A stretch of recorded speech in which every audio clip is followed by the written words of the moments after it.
Jai Shri Swaminarayan. Welcome to the virtual lecture series of Human Resource Management. Today is our lecture number 9. In previous lecture we have seen Unit 2, which was about appreciate human values and ethics.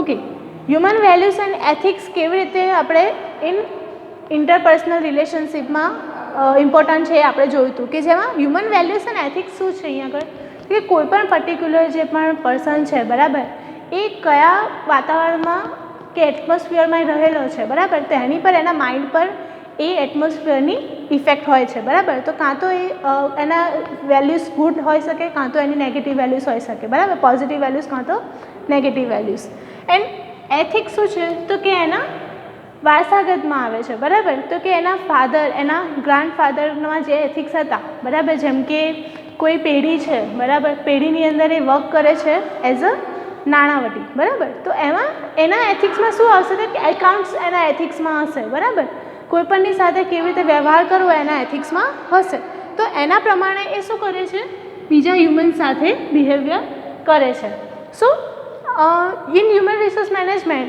આપણે શું main તો factors આપણે સમજતા હોઈએ છીએ તો કે human resource એટલે કે one person to another person તમે જ્યારે કામ કરાવડાવતા હો છો ત્યારે એ બંનેના વિચારો કેવી રીતે તમારા કામ પ્રોડક્શન પર ઇફેક્ટ કરે છે એના માટે ઇમ્પોર્ટન્ટ છે ઓકે તો હવે જોઈએ ઇન ટુડેઝ લેક્ચર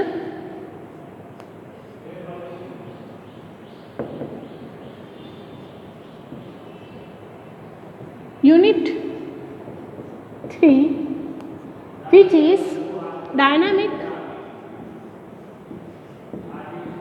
behavior. બરાબર કે ડાયનામિક બિહેવિયરલ એટલે કે હોલિસ્ટિક જ્યારે વ્યૂ આપણે લેતા હોઈએ not only considering one person, we are considering all the persons we are working on the same environment. So in dynamic behavior and our topic will be analyze self for interpersonal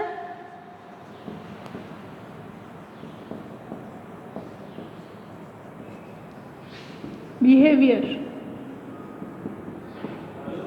right તો first topic આપણો આવે છે unit 3ની અંદર એટલે કે આપણે unit 2 complete કરી નાખ્યું છે હવે એનાલાઇઝ સેલ્ફ આપણે પોતાની જાતને એનાલાઇઝ કરવાનું છે શેના માટે તો કે ઇન્ટરપર્સનલ બિહેવિયર માટે કે તમે ઇન્ટરપર્સનલી કેવી રીતે બિહેવ કરો છો એ પણ વધારે ઇમ્પોર્ટન્ટ ફેક્ટર છે ઓકે સો ફર્સ્ટ આપણે લઈએ આમાં ઇન્ટરપર્સનલ બિહેવિયરની અંદર કે why there is need for analyze IPR. Okay, here from the IPR it stands for interpersonal relations. Right, તો હવે અહીંયા ટર્મ આવી છે આપણા માટે IPR, the study of the interpersonal relations, attitude of the persons towards the work and the towards other co-workers are involved. Okay, in the study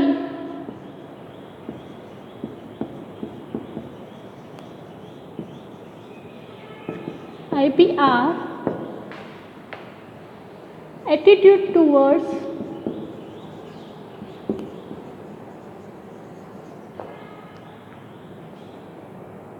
other co-workers towards work should be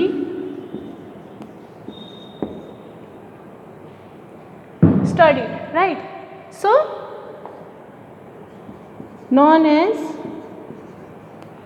dynamic behavior.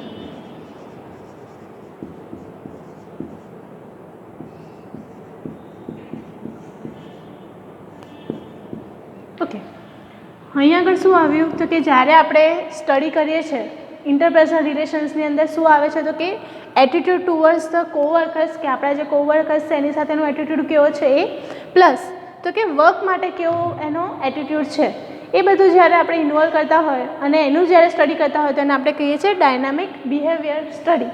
બરાબર. તો આ થયું આપણું કે why there is need of interpersonal relationships. Okay, which includes the mental health of the persons, okay, to enhance efficiency and effectiveness of the work.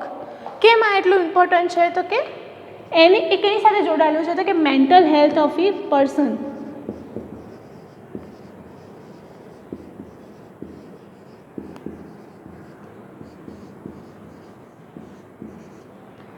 Okay, which defines that he will not be able to do a allotted work or in the particular time. So એ જ્યારે પોતાના particular ટાઈમમાં work નહીં કરી શકે તો એની effect એની પર પડે છે આપણા પ્રોડક્શનની ઉપર. So that is why there is a need four analysing of interpersonal relations. Okay, let's see the intro of IPR.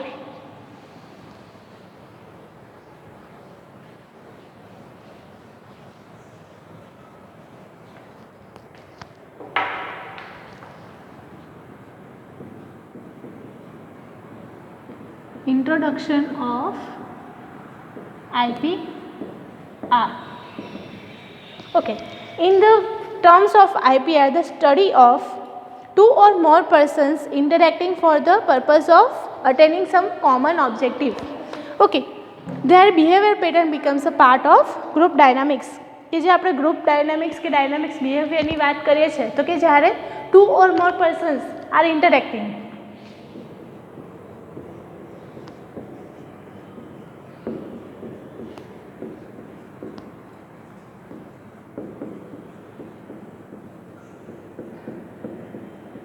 for some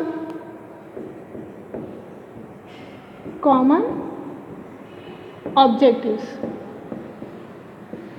or work.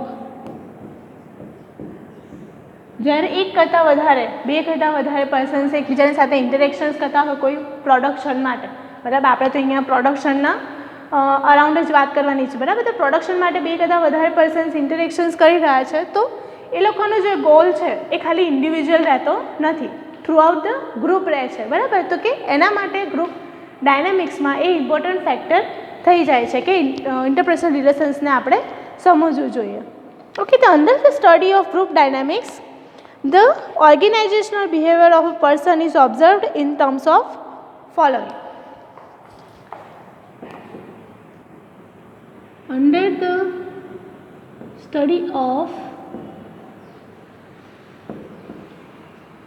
group dynamics,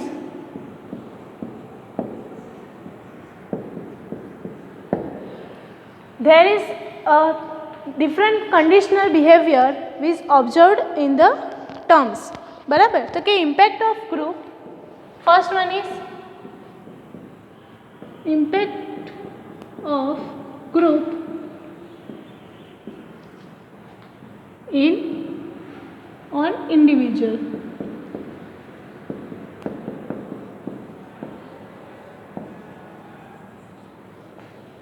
Impact of group to another group.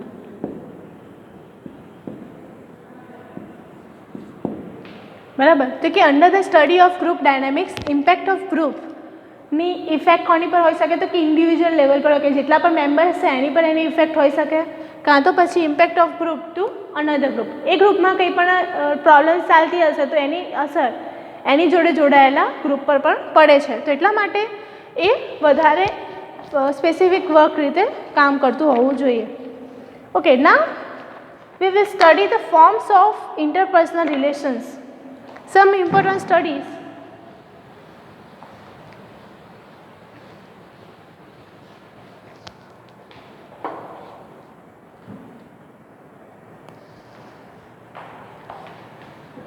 Forms of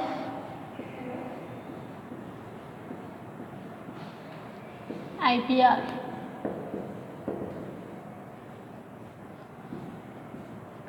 Okay, which are the different conditions of forms that includes, the first one is transactional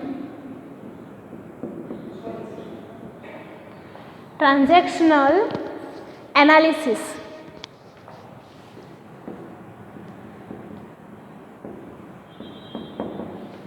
which is denoted as TA. The second one is Johari method, or we can denote it as the Johari window.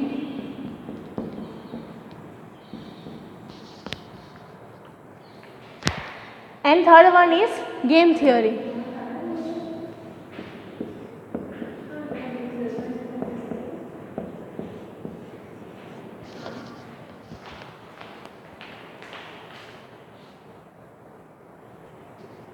Okay, we will start from the transactional analysis TA. Transaction analysis એટલે કે જ્યારે પણ કોઈ પણ બે વચ્ચે transaction થતું હોય, બરાબર, તો એમાં ડિફરન્ટ સ્ટેજીસ ઇન્વોલ્વ થતા હોય છે. તો કયા સ્ટેજીસ ઇન્વોલ્વ થાય છે જ્યારે ટ્રાન્ઝેક્શનલ એનાલિસિસની વાત કરીએ આપણે?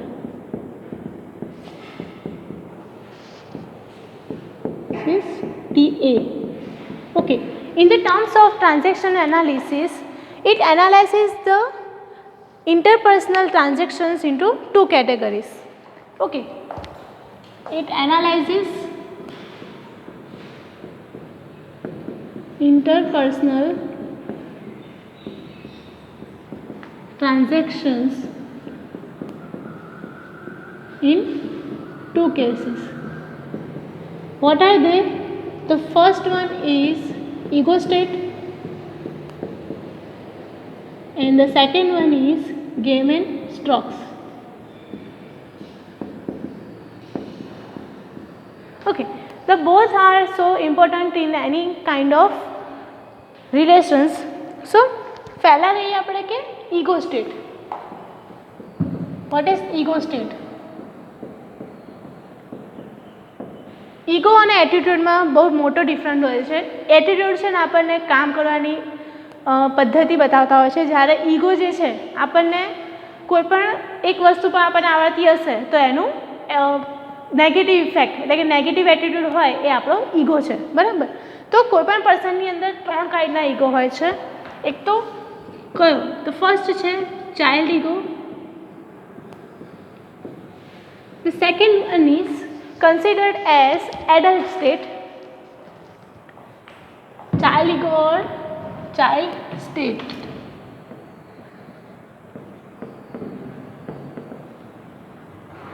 Adult state, and the third one is parent state. ત્રણે ત્રણ વસ્તુ જે છે એ છે ને કેવી રીતે વર્ક કરતી હોય છે, તો કોઈકની અંદર એ ત્રણે ત્રણ સ્ટેટ હોય છે એક જ સાથે, બરાબર. એ એટીટ્યૂડ વાઇઝ ચેન્જ થતા હોય છે. જેમ કે સુપિરિયર સાથે વાત કરવાની હોય તો એનો એડલ્ટ સ્ટેટ આવી જાય છે, બરાબર. પછી જ્યારે નાના માણસો સાથે વાત કરવાની હોય તો એનો પેરેન્ટ સ્ટેટ આવી જાય છે. અને જ્યારે પોતાના કલીગ સાથે એટલે કે પોતાના હમ ઉંમર સાથે વાત કરતા હોય તો એ લોકોનો ચાઇલ્ડ ઈગો એટલે કે ચાઇલ્ડ સ્ટેટ એનું કન્સિડર થતું હોય છે. તો આ ડિફરન્ટ ઈગો સ્ટેટ છે એ કોઈક વખત નેગેટિવ પણ હોઈ શકે છે અને કોઈક વખત પોઝિટિવલી વર્ક કરતા હોય છે. તો એ બધાનું કોમ્બિનેશન કઈ રીતે છે કોઈ પણ હ્યુમનની અંદર એ આપણે સમજવું ટિપિકલ છે. તો એના માટે જ આપણે જે થિયરીઝ છે એ સમજી રહ્યા છે. ઓકે, તો પેરેન્ટ સ્ટેટ પછી આવે છે કેટેગરીઝ ઓફ આઈપીઆર. કઈ કઈ કેટેગરીઝમાં ડિવાઇડ થાય છે આ જે સ્ટેજીસ છે એના કારણે?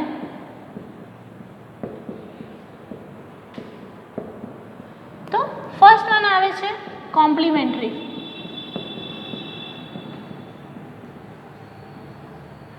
Second is competencies, and the third one includes the independent transactions.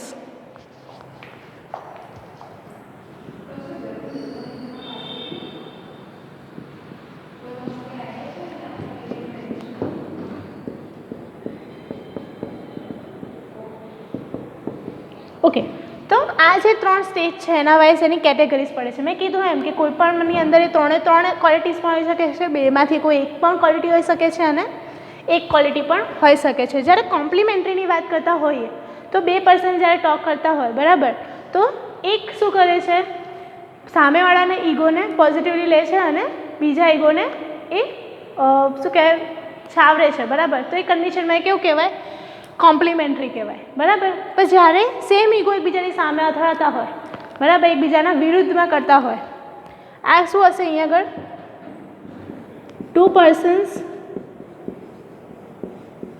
interacting in same manner or same state of ego બરાબર. કોમ્પ્લિમેન્ટરીમાં કોમ્પિટન્સીસ એટલે કે ઓપોઝિશન બરાબર. તો કે જ્યારે એકનો ઈગો બીજાને ઓપોઝિશનમાં લાગતો હોય તો એક જ ગ્રુપમાં કામ કરતા 2 વ્યક્તિઓની અંદર શું થાય છે, વધારે પડતું એમાં કોમ્પિટન્સીસ આવતા હોય છે અને એના કારણે આપણું જે વર્ક છે એ શું થઈ જાય છે, લોઅર ગ્રેડમાં જતું રહે છે.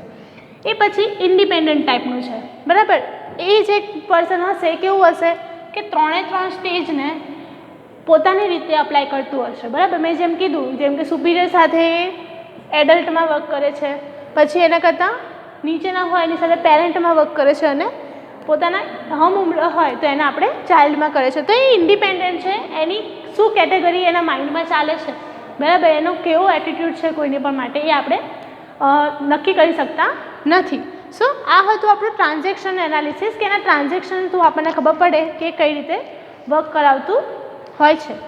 ઓકે, એ સિવાય નેક્સ્ટ લેક્ચરમાં આપણે જોઈશું કે જોહરી વિન્ડો અને ગેમ થિયરી કેવી રીતે. Okay, in the next we will see Johari method and game theory. તો જોહરી મેથડ લઈએ આપણે. આટલે સુધી ખ્યાલ આવ્યો કે આપણું જે ઈગો સ્ટેટ છે એ કેવી રીતે કોઈની પણ હાવી થઈ શકે છે અને ટ્રાન્ઝેક્શન એનાલિસિસથી આપણે એ જાણી શકીએ છીએ કે કયા સ્ટેજની અંદર છે બરાબર. હવે સેકન્ડ આપણે લઈએ Johari state or Johari window,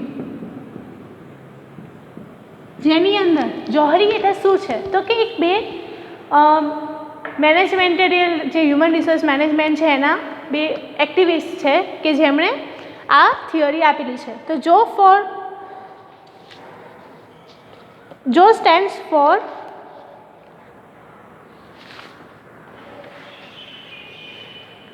Joseph Luft and Harry Ingham.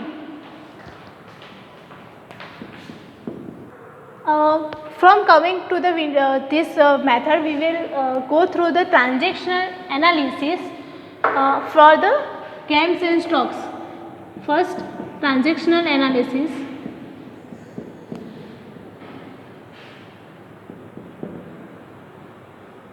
The another method was, the first one we have studied, that ego, and the second one was games and stocks. ઈગોથી આપણને શું ખબર પડે છે કે કોઈ પણ પર્સન જે છે કેવી રીતે બીજા સાથે વર્ક કરશે. પણ જ્યારે આપણે ગેમ્સ અને સ્ટોક્સની વાત કરીએ તો એ માઇન્ડ પ્લેઇંગ છે બરાબર, જેમાં પોલિટિક્સ ઇન્વોલ્વ થાય છે બરાબર. તો જ્યારે પોલિટિક્સ ઇન્વોલ્વ થતું હોય તો કોઈ પણ પ્રોડક્શનની અંદર બીજા પર્સનની સાથે શું થાય છે, બહેસ થવાના ચાન્સીસ વધી જાય છે બરાબર. તો એ કન્ડિશનમાં આપણી જે પ્રોડક્ટ છે એ કાં તો ડિલે થઈ શકે છે, કાં તો એને પ્રોડક્શન રાખી દેવું પડે છે બરાબર. અને કોઈક વખત એ પોલિટિક્સ આપણા બિઝનેસ માટે પણ હેલ્પફુલ થતું હોય છે. તો જ્યારે આપણે ઇન્ટરપર્સનલ રિલેશન્સ ક્લાયન્ટ્સ થ્રુ આપણે જે મેનેજમેન્ટ છે એના થ્રુ કરતા હોય કે પછી ક્લાયન્ટ્સ થ્રુ આપણા જે સપ્લાયર્સ છે એના માટે કરતા હોઈએ, તો પોલિટિક્સ અહીં આગળ જ્યારે રમાતું હોય તો સ્ટોક્સની વાત કરીએ તો શું છે તો કે mind playing or can be said as stocks, which will include the different kinds of theories of the politics બરાબર. પોલિટિક્સની જે ડિફરન્ટ થિયરીઝ એ લોકો જે છે, જેમ કે ચાણક્ય નીતિ આપણે કહીએ છીએ બરાબર, સૌથી ઇમ્પોર્ટન્ટ અને લાઈવનેસ જેમાં કહેવાય ચાણક્ય નીતિમાં, તો કે એ જ્યારે શીખીને એ લોકો કરતા હોય ત્યારે એ પ્રોડક્શન વાઇઝ ઘણું ઇમ્પોર્ટન્ટ થતું હોય છે. અને આ જે ગેમ્સ રમાતી હોય છે એટલે ગેમ્સ અને સ્પોર્ટ્સમાં તમને ખ્યાલ હશે કે બે અલગ અલગ ટર્મ્સ છે. તો ગેમ્સમાં કેવું હોય તો કે એમાં પણ ચીટિંગ્સ ઓર અનફેથફુલનેસ હોય, બરાબર. તો કે કોઈ પણ પર્સન જ્યારે વાત કરતા હોય ત્યારે આપણે એના માઇન્ડ થ્રુ આપણને ખબર પડતી હોય કે એ પોલિટિક્સના રીતે કરે છે, ગેમ્સ રમી રહ્યા છે આપણી સાથે, કે પછી કોઈ માઇન્ડ સ્ટ્રોક્સ કે કોઈ એવી ચેલેન્જિંગ એ લોકો ઇવેન્ટ્સ કરતા હોય કે જેના થ્રુ સામેવાળા વ્યક્તિ એમાં મેસ્મરાઇઝ થઈ જાય, બરાબર. ઇન માઇન્ડ ગેમ્સ દે મેસ્મરાઇઝિસ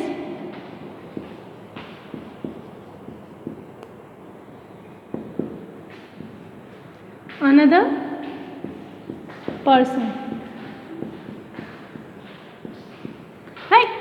અને ગેમ્સમાં શું થાય છે તો કે એ બીજાની સામે કેવું અલગ બિહેવ કરતા હશે અને રિયલમાં એ હશે અલગ બિહેવિયર, બરાબર. તો કે માઇન્ડ ગેમ્સ અને જે સ્ટોક્સ છે અને ગેમ્સ છે એ બંને પણ આપણા ઇન્ટરપર્સનલ રિલેશન્સમાં ઇમ્પોર્ટન્ટ ફેક્ટર તરીકે વર્ક કરતા હોય છે.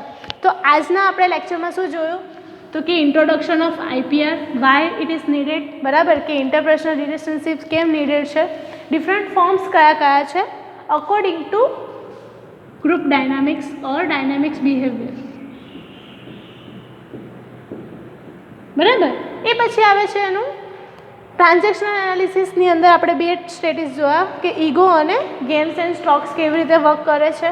ઈગોની અંદર 3 ઈગો સ્ટેટ હતા. Which of them are? First one is child, adult and parent. અને એના આધારે 3 કેટેગરીઝ પડતી હતી કોઈ પણ પર્સન્સની ટ્રાન્ઝેક્શન વાઇઝ, જેમાં હતું હતું એક તો કોમ્પ્લિમેન્ટરી, બીજું હતું competencies and the third one was supplementary, બરાબર, કે જેની અંદર ટ્રાન્ઝેક્શન એનાલિસિસ આપણે કર્યું. એ પછી ગેમ્સ એન્ડ સ્ટોક્સની થિયરી આપણે જોઈ. નેક્સ્ટ લેક્ચરમાં આપણે આ જે બંને ટર્મ્સ છે એટલે કે કાલના જે આપણો લેક્ચર છે આજનો એની અંદર બીજો જે લેક્ચર ઇન્વોલ્વ થવાનો છે એમાં જોન મેથડ અને ગેમ થિયરીને આપણે ઇન્ક્લુડ કરીશું. ત્યાં સુધી જય શ્રી સ્વામિનારાયણ. આઈ એમ સાઇનિંગ ઓફ.